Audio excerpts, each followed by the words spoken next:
ಲೋಕಾಯುಕ್ತರು ಇವತ್ತು ಮಾಪನ ಕೇಂದ್ರಕ್ಕೆ ದಿಢೀರ್ ದಾಳಿ ಮಾಡ್ತಾರೆ. ಆ ಸಂದರ್ಭದಲ್ಲಿ ಅಲ್ಲಿ ಒಂದಷ್ಟು ಕೊಠಡಿಗಳು ಬೀಗ ಜಡಿದಿದ್ದನ್ನು ಗಮನಿಸಿ ಶಾಕ್ ಆಗಿದ್ದಾರೆ. ಅಧಿಕಾರಿಗಳ ಕಳ್ಳಾಟ ಬಯಲಾಗಿದೆ. ಲೋಕಾಯುಕ್ತರ ದಾಳಿಯಲ್ಲಿ ಅಧಿಕಾರಿಗಳ ಕಳ್ಳಾಟ ಪತ್ತೆಯಾಗಿದೆ. ಕರ್ತವ್ಯ ನಿರ್ವಹಿಸುವಂಥ ಅವಧಿಯಲ್ಲಿ ಹಲವು ಕೊಠಡಿಗಳಿಗೆ ಬೀಗ ಹಾಕಲಾಗಿದೆ. ಲೋಕಾಯುಕ್ತರು ಸೂಚನೆ ಕೊಟ್ಟಿದ್ದಾರೆ, ಯಾವ್ಯಾವ ಕೊಠಡಿ ಲಾಕ್ ಆಗಿದೆಯೋ ಸೀಸ್ ಮಾಡಿ ಅಂತೇಳಿ. ಬೆಂಗಳೂರಿನ ಮಾಪನ ಕೇಂದ್ರದಲ್ಲಿ ಅಧಿಕಾರಿಗಳ ಕಳ್ಳಾಟ. ಅಷ್ಟೇ ಅಲ್ಲ, ನಾಳೆ ಹಾಜರಾತಿಯನ್ನು ಕೂಡ ಇವತ್ತೇ ಹಾಕಿ ಕಚೇರಿಗೆ ಅಬ್ಸೆಂಟ್. ಉಪಲೋಕಾಯುಕ್ತರಿಂದ ಸಿಬ್ಬಂದಿಗೆ ಫೋನ್ ಪೇ ಪರಿಶೀಲನೆ ಮಾಡೋದಕ್ಕೆ ಸೂಚನೆ ಕೊಡಲಾಗಿದೆ. ಫೋನ್ ಪೇ ಪರಿಶೀಲನೆ ಮಾಡಿದಾಗ 50,000, 1 ಲಕ್ಷ ಹೇಗ್ರಿ ನಿಮ್ಮ ಅಕೌಂಟ್ಗೆ ಬಂತು ಅಂತೇಳಿ ನೋಡಿಲಿ. ಫೋನ್ ಪೇನ ಚೆಕ್ ಮಾಡ್ತಿದ್ದಾರೆ. ಮುಗೀತು. ಡಿಜಿಟಲ್ನಲ್ಲಿ ಎಲ್ಲವೂ ಕೂಡ ಇಷ್ಟು ದಿವಸ ಟೇಬಲ್ ಕೆಳಗೆ ಕೈ ಇಟ್ಟು ಹಣವನ್ನು ಪಡಿತಾ ಇದ್ರು. ಈಗ ಫೋನ್ ಪೇ, ಕ್ಯಾಶ್ ಇಲ್ಲ ಸರ್, ಕಳಿಸೋ ಫೋನ್ ಪೇ. ಸಿಬ್ಬಂದಿ ಫೋನ್ ಪೇ ಚೆಕ್ ಮಾಡಿದಂಥ ಉಪಲೋಕಾಯುಕ್ತರು ಫೋನ್ ಪೇ ಲಿಸ್ಟ್ ನೋಡಿ ಸಿಬ್ಬಂದಿಗೆ ವೀರಪ್ಪ ಅವರು ಫುಲ್ ಕ್ಲಾಸ್ ಅನ್ನು ತೆಗೆದುಕೊಂಡಿದ್ದಾರೆ. ಹೆಂಗ್ರಿ ಬಂತು ನಿಮ್ಮ ಅಕೌಂಟ್ಗೆ 50,000 ರೂಪಾಯಿ, 1 ಲಕ್ಷ ಹೇಗ್ರಿ ಬಂತು? ಸಿಬ್ಬಂದಿ ಜ್ಯೋತಿಗೆ ಉಪಲೋಕಾಯುಕ್ತರು ತರಾಟೆಗೆ ತೆಗೆದುಕೊಂಡಿದ್ದಾರೆ. 1 ವರ್ಷದ ವರ್ಗಾವಣೆ ವಿವರವನ್ನು ಪಡೆಯೋದಕ್ಕೆ ಯಾವ ವರ್ಗಾವಣೆ? ಹಣದ ವರ್ಗಾವಣೆ. ಯಾರೆಲ್ಲ ಹಣ ವರ್ಗಾವಣೆ ಮಾಡ್ಕೊಂಡಿದ್ರಲ್ಲ, ಆಗಲೇ ಹೇಳ್ತಿದ್ನಲ್ಲ, ಟೇಬಲ್ ಕೆಳಗೆ ಮುಂಚೆ ಎಲ್ಲ ದುಡ್ಡಿದ್ರೆ ಕೆಲಸ. ಈಗ ಕ್ಯಾಶ್ ಇಲ್ವಾ, ಡೈರೆಕ್ಟ್ ಫೋನ್ ಪೇ ಮಾಡಿ 50,000, 1 ಲಕ್ಷ ಸಿಕ್ಬಿದ್ದಿದ್ದಾರೆ. ನೋಡೋಣ ಲೋಕಾಯುಕ್ತರು ಇದನ್ನು ಯಾವ ರೀತಿಯಾಗಿ ಗಂಭೀರವಾಗಿ ಪರಿಗಣನೆಗೆ ತೆಗೆದುಕೊಂಡು ಭ್ರಷ್ಟ ಅಧಿಕಾರಿಗಳ ಎಡೆಮುರಿ ಕಟ್ತಾರೆ ಅಂತೇಳಿ ಬೀಗ ಜಡ್ದಿದ್ದಾರೆ. ಇವರ ಯೋಗ್ಯತೆನೇ ಎಷ್ಟು? ಸರ್ಕಾರಿ ಅಧಿಕಾರಿಗಳು ಅಂತೇಳಿ ಎಲ್ಲೋ ಒಂದು ಕಡೆ ಪ್ರಾಮಾಣಿಕವಾಗಿ ದುಡಿತಾ ಇರುವಂಥ ಸರ್ಕಾರಿ ಅಧಿಕಾರಿಗಳು ಕೂಡ ಇಂಥವರಿಂದ ಕಳಂಕವನ್ನು ಎದುರಿಸಬೇಕಾಗತ್ತೆ.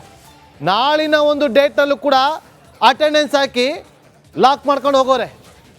ಮತ್ತಷ್ಟು ಮಾಹಿತಿಯನ್ನು ಕೊಡೋದಕ್ಕೆ ನಮ್ಮ ಕ್ರೈಮ್ ರಿಪೋರ್ಟರ್ ಮಾದೇಶ್ ಈಗ ನೇರ ಸಂಪರ್ಕದಲ್ಲಿ ಜಾಯ್ನ್ ಆಗಿದ್ದಾರೆ. ಮಾದೇಶ್, ಲೋಕಾಯುಕ್ತರೇ ಶಾಕ್ ಆಗಿದ್ದಾರೆ. ಆ್ಯಕ್ಚುಲಿ ಲೋಕಾಯುಕ್ತರು ದಾಳಿ ಮಾಡಿದಾಗ ಅಧಿಕಾರಿಗಳು ಶಾಕ್ ಆಗಬೇಕು, ಅಯ್ಯೋ ಲೋಕಾಯುಕ್ತವ್ರು ದಾಳಿ ಮಾಡಿಬಿಟ್ಟವರಲ್ಲ ಅಂತೇಳಿ. ಆದರೆ ಇವತ್ತು ಲೋಕಾಯುಕ್ತದವರೇ ಶಾಕ್ ಆಗಿದ್ದಾರೆ. ಏನಾಯ್ತು ಇವತ್ತು?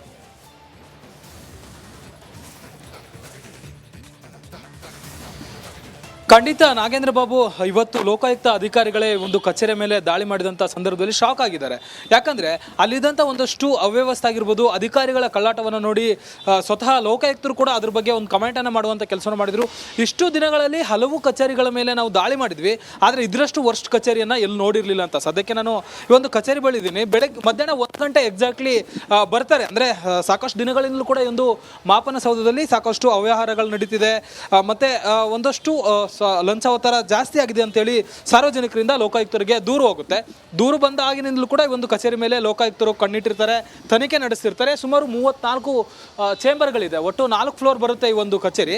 ಆ ಒಂದು 4 ಫ್ಲೋರ್ನಲ್ಲಿ 34 ಕೇಂದ್ರಗಳಿದೆ, ಅಂದರೆ ಚೇಂಬರ್ಗಳೇನಿದೆ ಅದೆಲ್ಲರ ವಿರುದ್ಧ ಕೂಡ ಈಗಾಗಲೇ ಸುಮೋಟೋ ಕೇಸ್ಗಳನ್ನು ದಾಖಲು ಮಾಡಿಕೊಂಡು ಎಷ್ಟು ಗಂಟೆಗೆ ಹೋಗಿ ರೇಡ್ ಮಾಡಬೇಕಂತೇಳಿ ಪ್ರಿಪ್ಲಾನ್ ಮಾಡ್ಕೊಂಡು ಇವತ್ತು 1 ಗಂಟೆ ಸುಮಾರಿಗೆ ಲೋಕಾಯುಕ್ತರು ಬಂದು ರೇಡ್ ಮಾಡ್ತಾರೆ. ರೇಡ್ ಮಾಡಿದಂಥ ಸಂದರ್ಭದಲ್ಲಿ ಚೆಕ್ ಮಾಡ್ತಾರೆ, 3 ಫ್ಲೋರ್ನಲ್ಲಿ ಯಾವ ಅಧಿಕಾರಿಗಳು ಕೂಡ ಇರೋದಿಲ್ಲ. ತಮ್ಮ ಚೇಂಬರ್ಗಳನ್ನು ಲಾಕ್ ಮಾಡ್ಕೊಂಡು ಹೊರಗಡೆ ಹೋಗಿರ್ತಾರೆ. ಕೇಳಿದಾಗ 4ನೇ ಫ್ಲೋರಲ್ಲಿ ಇರುವಂತಹ ಕಂಟ್ರೋಲರ್ಗೆ ಕೇಳಿದಂಥ ಸಂದರ್ಭದಲ್ಲಿ ಅವ್ರಿಗೂ ಕೂಡ ಮಾಹಿತಿ ಇರೋದಿಲ್ಲ.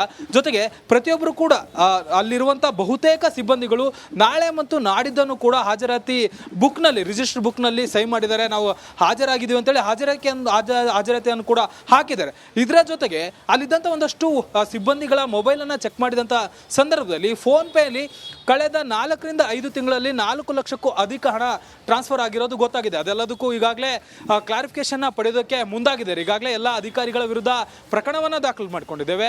ಇಲ್ಲಿವರೆಗೂ ಕೂಡ ಸಾಕಷ್ಟು ಸರ್ಕಾರಿ ಕಚೇರಿಗಳ ಮೇಲೆ ನಾವು ದಾಳಿ ಮಾಡಿ ಪರಿಶೀಲನೆ ಮಾಡಿದ್ವಿ, ಆದರೆ ಇದರಷ್ಟು ವರ್ಸ್ಟ್ ಅಧಿಕಾರಿಗಳು ಅವ್ಯವಹಾರದಲ್ಲಿ ತೊಡಗಿರೋದಾಗಿರ್ಬೋದು, ಅವ್ಯವಸ್ಥೆ ಆಗಿರ್ಬೋದು ಎಲ್ಲೂ ಕೂಡ ನೋಡಿರಲಿಲ್ಲ.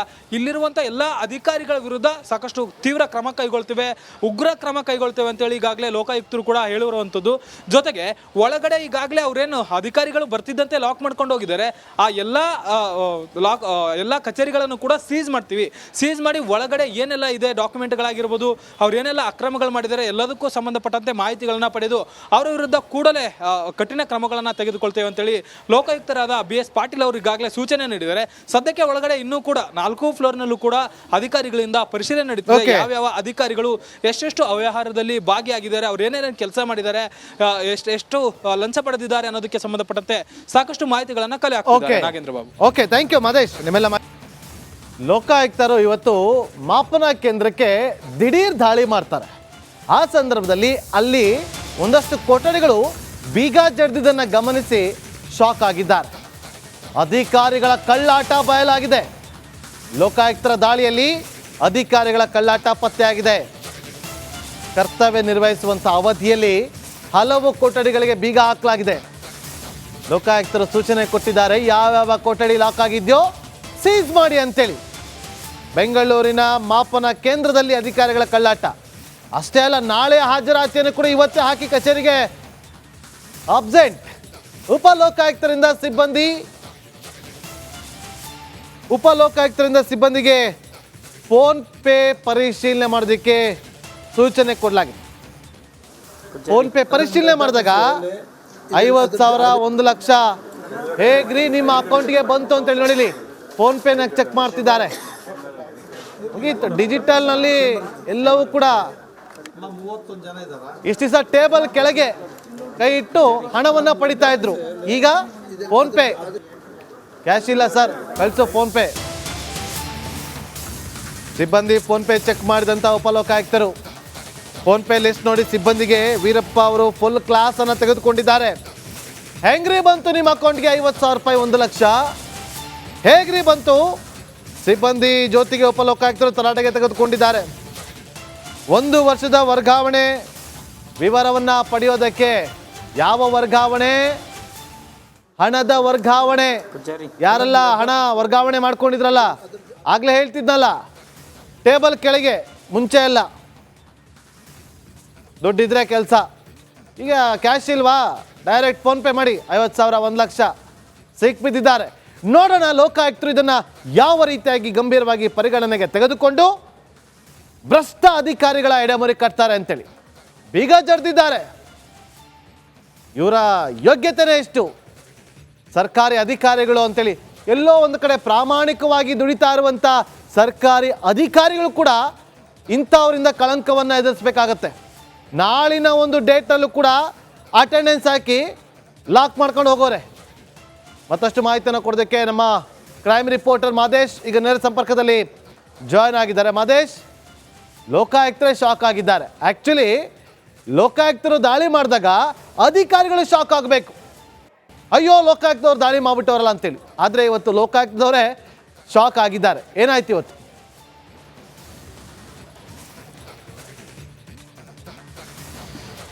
ಖಂಡಿತ ನಾಗೇಂದ್ರ ಬಾಬು, ಇವತ್ತು ಲೋಕಾಯುಕ್ತ ಅಧಿಕಾರಿಗಳೇ ಒಂದು ಕಚೇರಿ ಮೇಲೆ ದಾಳಿ ಮಾಡಿದಂಥ ಸಂದರ್ಭದಲ್ಲಿ ಶಾಕ್ ಆಗಿದ್ದಾರೆ. ಯಾಕಂದರೆ ಅಲ್ಲಿದ್ದಂಥ ಒಂದಷ್ಟು ಅವ್ಯವಸ್ಥೆ ಆಗಿರ್ಬೋದು, ಅಧಿಕಾರಿಗಳ ಕಳ್ಳಾಟವನ್ನು ನೋಡಿ ಸ್ವತಃ ಲೋಕಾಯುಕ್ತರು ಕೂಡ ಅದ್ರ ಬಗ್ಗೆ ಒಂದು ಕಮೆಂಟನ್ನು ಮಾಡುವಂಥ ಕೆಲಸವನ್ನು ಮಾಡಿದರು. ಇಷ್ಟು ದಿನಗಳಲ್ಲಿ ಹಲವು ಕಚೇರಿಗಳ ಮೇಲೆ ನಾವು ದಾಳಿ ಮಾಡಿದ್ವಿ, ಆದರೆ ಇದರಷ್ಟು ವರ್ಸ್ಟ್ ಕಚೇರಿಯನ್ನು ಎಲ್ಲಿ ನೋಡಿರಲಿಲ್ಲ ಅಂತ. ಸದ್ಯಕ್ಕೆ ನಾನು ಈ ಒಂದು ಕಚೇರಿ ಬಳಿದ್ದೀನಿ. ಮಧ್ಯಾಹ್ನ 1 ಗಂಟೆ ಎಕ್ಸಾಕ್ಟ್ಲಿ ಬರ್ತಾರೆ. ಅಂದರೆ ಸಾಕಷ್ಟು ದಿನಗಳಿಂದಲೂ ಕೂಡ ಈ ಒಂದು ಮಾಪನ ಸೌಧದಲ್ಲಿ ಸಾಕಷ್ಟು ಅವ್ಯವಹಾರಗಳು ನಡೀತಿದೆ, ಮತ್ತು ಒಂದಷ್ಟು ಲಂಚ ಒತ್ತಡ ಜಾಸ್ತಿ ಆಗಿದೆ ಅಂತೇಳಿ ಸಾರ್ವಜನಿಕರಿಂದ ಲೋಕಾಯುಕ್ತರಿಗೆ ದೂರು ಹೋಗುತ್ತೆ. ದೂರು ಬಂದ ಆಗಿನಿಂದಲೂ ಕೂಡ ಒಂದು ಕಚೇರಿ ಮೇಲೆ ಲೋಕಾಯುಕ್ತರು ಕಣ್ಣಿಟ್ಟಿರ್ತಾರೆ, ತನಿಖೆ ನಡೆಸ್ತಿರ್ತಾರೆ. ಸುಮಾರು 34 ಚೇಂಬರ್ಗಳಿದೆ, ಒಟ್ಟು 4 ಫ್ಲೋರ್ ಬರುತ್ತೆ ಈ ಒಂದು ಕಚೇರಿ. ಆ ಒಂದು 4 ಫ್ಲೋರ್ನಲ್ಲಿ 34 ಕೇಂದ್ರಗಳಿದೆ, ಅಂದರೆ ಚೇಂಬರ್ಗಳೇನಿದೆ ಅದೆಲ್ಲರ ವಿರುದ್ಧ ಕೂಡ ಈಗಾಗಲೇ ಸುಮೋಟೋ ಕೇಸ್ಗಳನ್ನು ದಾಖಲು ಮಾಡಿಕೊಂಡು ಎಷ್ಟು ಗಂಟೆಗೆ ಹೋಗಿ ರೇಡ್ ಮಾಡಬೇಕಂತೇಳಿ ಪ್ರಿಪ್ಲಾನ್ ಮಾಡ್ಕೊಂಡು ಇವತ್ತು 1 ಗಂಟೆ ಸುಮಾರಿಗೆ ಲೋಕಾಯುಕ್ತರು ಬಂದು ರೇಡ್ ಮಾಡ್ತಾರೆ. ರೇಡ್ ಮಾಡಿದಂಥ ಸಂದರ್ಭದಲ್ಲಿ ಚೆಕ್ ಮಾಡ್ತಾರೆ, 3 ಫ್ಲೋರ್ನಲ್ಲಿ ಯಾವ ಅಧಿಕಾರಿಗಳು ಕೂಡ ಇರೋದಿಲ್ಲ. ತಮ್ಮ ಚೇಂಬರ್ಗಳನ್ನು ಲಾಕ್ ಮಾಡ್ಕೊಂಡು ಹೊರಗಡೆ ಹೋಗಿರ್ತಾರೆ. ಕೇಳಿದಾಗ 4ನೇ ಫ್ಲೋರಲ್ಲಿ ಇರುವಂತಹ ಕಂಟ್ರೋಲರ್ಗೆ ಕೇಳಿದಂಥ ಸಂದರ್ಭದಲ್ಲಿ ಅವ್ರಿಗೂ ಕೂಡ ಮಾಹಿತಿ ಇರೋದಿಲ್ಲ. ಜೊತೆಗೆ ಪ್ರತಿಯೊಬ್ಬರು ಕೂಡ ಅಲ್ಲಿರುವಂಥ ಬಹುತೇಕ ಸಿಬ್ಬಂದಿಗಳು ನಾಳೆ ಮತ್ತು ನಾಡಿದ್ದನ್ನು ಕೂಡ ಹಾಜರಾತಿ ಬುಕ್ನಲ್ಲಿ, ರಿಜಿಸ್ಟರ್ ಬುಕ್ನಲ್ಲಿ ಸಹಿ ಮಾಡಿದ್ದಾರೆ. ನಾವು ಹಾಜರಾಗಿದ್ದೀವಿ ಅಂತೇಳಿ ಹಾಜರಾತಿಯನ್ನು ಕೂಡ ಹಾಕಿದ್ದಾರೆ. ಇದರ ಜೊತೆಗೆ ಅಲ್ಲಿದ್ದಂಥ ಒಂದಷ್ಟು ಸಿಬ್ಬಂದಿಗಳ ಮೊಬೈಲನ್ನು ಚೆಕ್ ಮಾಡಿದಂಥ ಸಂದರ್ಭದಲ್ಲಿ ಫೋನ್ ಪೇಯಲ್ಲಿ ಕಳೆದ 4ರಿಂದ 5 ತಿಂಗಳಲ್ಲಿ 4 ಲಕ್ಷಕ್ಕೂ ಅಧಿಕ ಹಣ ಟ್ರಾನ್ಸ್ಫರ್ ಆಗಿರೋದು ಗೊತ್ತಾಗಿದೆ. ಅದೆಲ್ಲದಕ್ಕೂ ಈಗಾಗಲೇ ಕ್ಲಾರಿಫಿಕೇಶನ್ ಪಡೆಯೋದಕ್ಕೆ ಮುಂದಾಗಿದ್ದಾರೆ. ಈಗಾಗಲೇ ಎಲ್ಲ ಅಧಿಕಾರಿಗಳ ವಿರುದ್ಧ ಪ್ರಕರಣವನ್ನು ದಾಖಲು ಮಾಡಿಕೊಂಡಿದ್ದೇವೆ. ಇಲ್ಲಿವರೆಗೂ ಕೂಡ ಸಾಕಷ್ಟು ಸರ್ಕಾರಿ ಕಚೇರಿಗಳ ಮೇಲೆ ನಾವು ದಾಳಿ ಮಾಡಿ ಪರಿಶೀಲನೆ ಮಾಡಿದ್ವಿ. ಆದರೆ ಇದರಷ್ಟು ವರ್ಸ್ಟ್ ಅಧಿಕಾರಿಗಳು ಅವ್ಯವಹಾರದಲ್ಲಿ ತೊಡಗಿರೋದಾಗಿರ್ಬೋದು, ಅವ್ಯವಸ್ಥೆ ಆಗಿರ್ಬೋದು ಎಲ್ಲೂ ಕೂಡ ನೋಡಿರಲಿಲ್ಲ. ಇಲ್ಲಿರುವಂಥ ಎಲ್ಲ ಅಧಿಕಾರಿಗಳ ವಿರುದ್ಧ ಸಾಕಷ್ಟು ತೀವ್ರ ಕ್ರಮ ಕೈಗೊಳ್ತೇವೆ, ಉಗ್ರ ಕ್ರಮ ಕೈಗೊಳ್ತೇವೆ ಅಂತೇಳಿ ಈಗಾಗಲೇ ಲೋಕಾಯುಕ್ತರು ಕೂಡ ಹೇಳಿರುವಂಥದ್ದು. ಜೊತೆಗೆ ಒಳಗಡೆ ಈಗಾಗಲೇ ಅವರೇನು ಅಧಿಕಾರಿಗಳು ಬರ್ತಿದ್ದಂತೆ ಲಾಕ್ ಮಾಡ್ಕೊಂಡು ಹೋಗಿದ್ದಾರೆ. ಆ ಎಲ್ಲ ಕಚೇರಿಗಳನ್ನು ಕೂಡ ಸೀಸ್ ಮಾಡ್ತೀವಿ. ಸೀಸ್ ಮಾಡಿ ಒಳಗಡೆ ಏನೆಲ್ಲ ಇದೆ ಡಾಕ್ಯುಮೆಂಟ್ಗಳಾಗಿರ್ಬೋದು, ಅವ್ರು ಏನೆಲ್ಲ ಅಕ್ರಮಗಳು ಮಾಡಿದ್ದಾರೆ ಎಲ್ಲದಕ್ಕೂ ಸಂಬಂಧಪಟ್ಟಂತೆ ಮಾಹಿತಿಗಳನ್ನ ಪಡೆದು ಅವರ ವಿರುದ್ಧ ಕೂಡಲೇ ಕಠಿಣ ಕ್ರಮಗಳನ್ನು ತೆಗೆದುಕೊಳ್ತೇವೆ ಅಂತೇಳಿ ಲೋಕಾಯುಕ್ತರಾದ BS ಪಾಟೀಲ್ ಅವರು ಈಗಾಗಲೇ ಸೂಚನೆ ನೀಡಿದ್ದಾರೆ. ಸದ್ಯಕ್ಕೆ ಒಳಗಡೆ ಇನ್ನೂ ಕೂಡ 4 ಫ್ಲೋರ್ನಲ್ಲೂ ಕೂಡ ಅಧಿಕಾರಿಗಳಿಂದ ಪರಿಶೀಲನೆ ನಡೀತಿದೆ. ಯಾವ್ಯಾವ ಅಧಿಕಾರಿಗಳು ಎಷ್ಟೆಷ್ಟು ಅವ್ಯವಹಾರದಲ್ಲಿ ಭಾಗಿಯಾಗಿದ್ದಾರೆ, ಅವ್ರು ಏನೇನೇನು ಕೆಲಸ ಮಾಡಿದ್ದಾರೆ, ಎಷ್ಟು ಲಂಚ ಪಡೆದಿದ್ದಾರೆ ಅನ್ನೋದಕ್ಕೆ ಸಂಬಂಧಪಟ್ಟಂತೆ ಸಾಕಷ್ಟು ಮಾಹಿತಿಗಳನ್ನ ಕಲೆ ಹಾಕ್ತಿದ್ದಾರೆ. Nagendra Babu. Okay, thank you Mahesh. ನಿಮ್ಮೆಲ್ಲ